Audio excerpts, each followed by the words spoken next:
As I am sure that you are aware, Battlefield 5 has been riddled with controversies, conspiracies, devious douchebags, a marketing campaign more atrocious than Boris Johnson's Buffon, and a gameplay with moments of utter greatness, but more times filled with grotesque gargles of frustration and failure, with the enjoyment consistency somewhere between Grandma's runny Sunday porridge and a Romanian mud bath.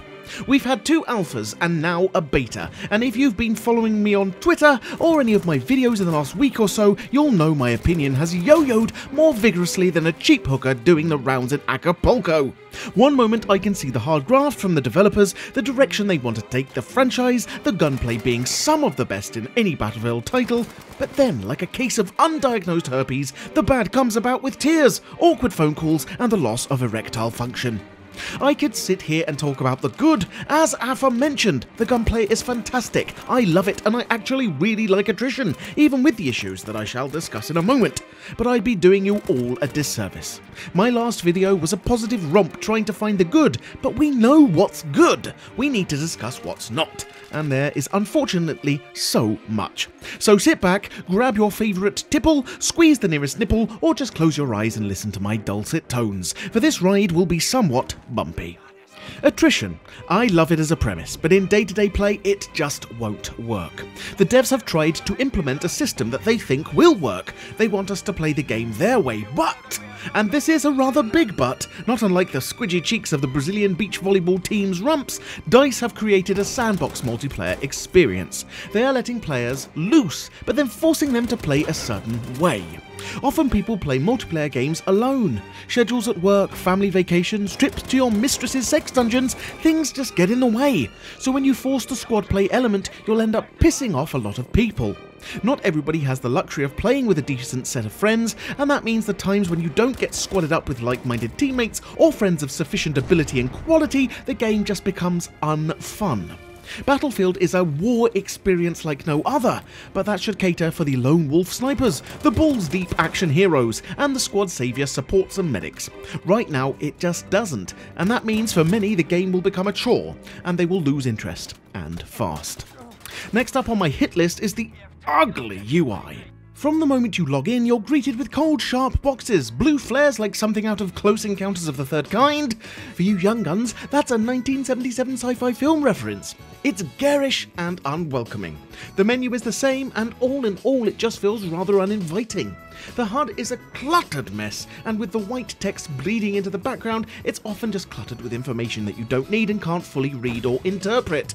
However, your health bar and ammo count are rather small and unobtrusive, which in my opinion is much more important than a white skull for a confirmed kill.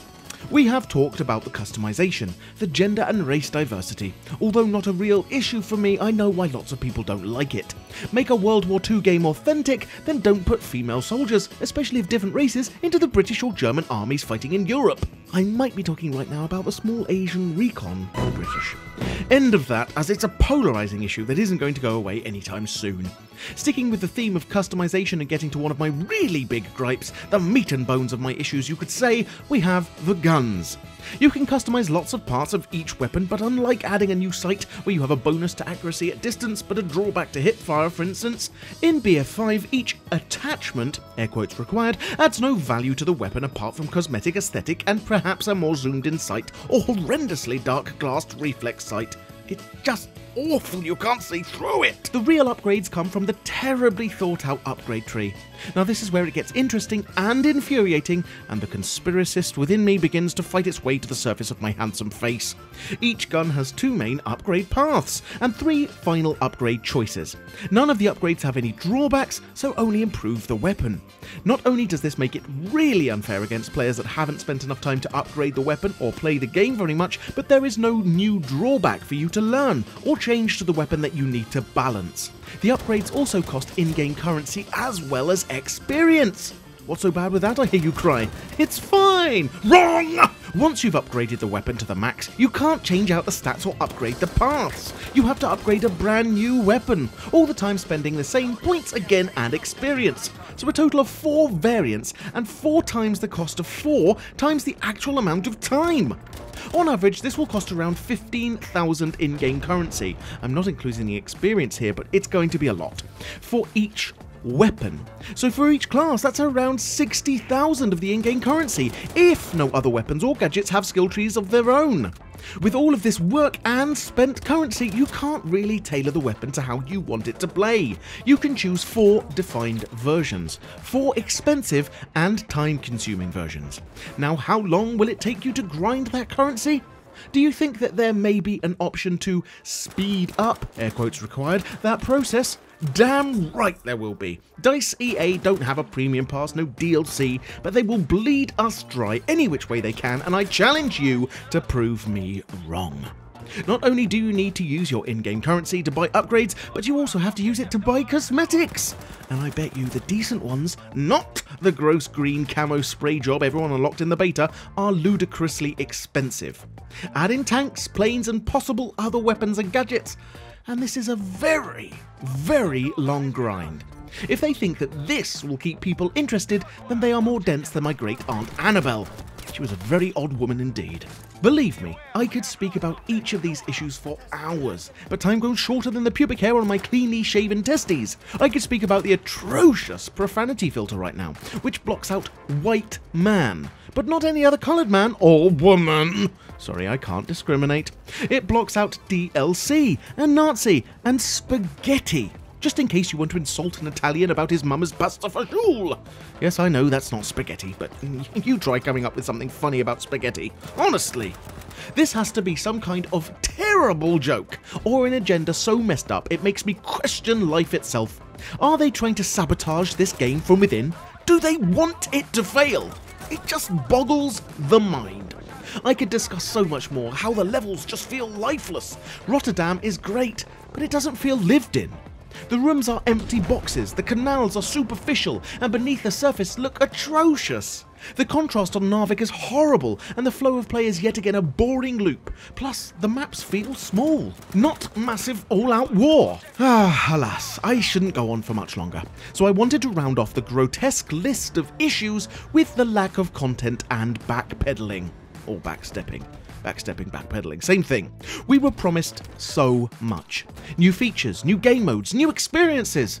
So far, we will be getting a trimmed down version of the game, and before you jump to defend the devs saying, they made a brand new Battle Royale mode, Firestorm, they didn't. Criterion are making it. Also, quickly, a Battle Royale mode with only 64 players, no solos. Just why? So we've got to ask what won't be available at launch. Well, Battle Royale, made by a different studio that only focused on that game mode. The dragging mechanic, a brand new highly marketed feature. Combined Arms, the cooperative story mode, again marketed heavily. No vehicle customization. The game itself pushed back to November the 20th. The list just goes on. Like, what have they been doing? I'm serious. It looks like they've spent a lifetime tuning the customization options and gender race diversity, but neglected so much else. You can see where the real focus was. I'm sorry, but you can't say it was on the core gameplay. You just can't, and it's such a colossal shame. Oh yes, one last side note. I hate 4-man squads! Why not 5 or 6? It's bloody World War II! Oh lord. I'm a bit lost right now. There are moments in the game where it just seems so great, but too much of it felt so weak. The gunplay is great, honestly, it feels fantastic. Calling in a V1 or JB2 rocket is delightful. Squad play when it works is great, and attrition is a mechanic that I enjoyed when playing in a squad who wanted to play together. But overall, the game was just one word: underwhelming. I felt bored of the 2 maps after only a few hours in the beta, having already played Narvik to death in both alphas. It doesn't feel like anything about the grind is incentivizing me to come back. Only 35 weapons, by the way. I mean, come on! What are you guys doing to us? No mention of any other countries. Will we only be playing as the British and Germans? Why? Don't even get me started on the downed system. I hate it, and it's far too long to revive. The levels are soulless, and that's just the truth. The customization tree stinks of hidden agendas. So much will be missing at launch, and we're supposed to be praising DICE EA for delaying the game? A game that we will still be paying full whack for at launch, despite it missing so much of what was touted. I have a rather horrible feeling that too much damage has already been done. Too much negativity surrounds the title, and all that great work will be swallowed up by the quagmire of bullcrap around it. The devs, to give them their credit, and where credit is due, are doing some serious damage control right now, and being insanely responsive to feedback and communicating with us. But in my opinion, it's too little, too late. And how can they seriously implement enough changes, or even process the amount of feedback that's being given? It's just a horrible mess. I pray that there is another beta that can win back some of my and your trust, but I'm not holding my breath. Will I still buy the game? Will I still play it? Probably. But I think it'll have worse legs than Gemma Collins. And if you don't know who that is, believe me, no one wants that. And people will get very, very bored very, very quickly. Anyway, this is just one man's ranting opinion, so please let me know what you think in the comments below. Remember to tap that like button if you enjoyed this video, or a thumbs down if you didn't. Share this video to spread the word of my channel, and subscribe if you haven't already. For more opinions, humour, tips, tricks, profound nonsense, and all things Battlefield 5, I'm DRBC 007, signing off.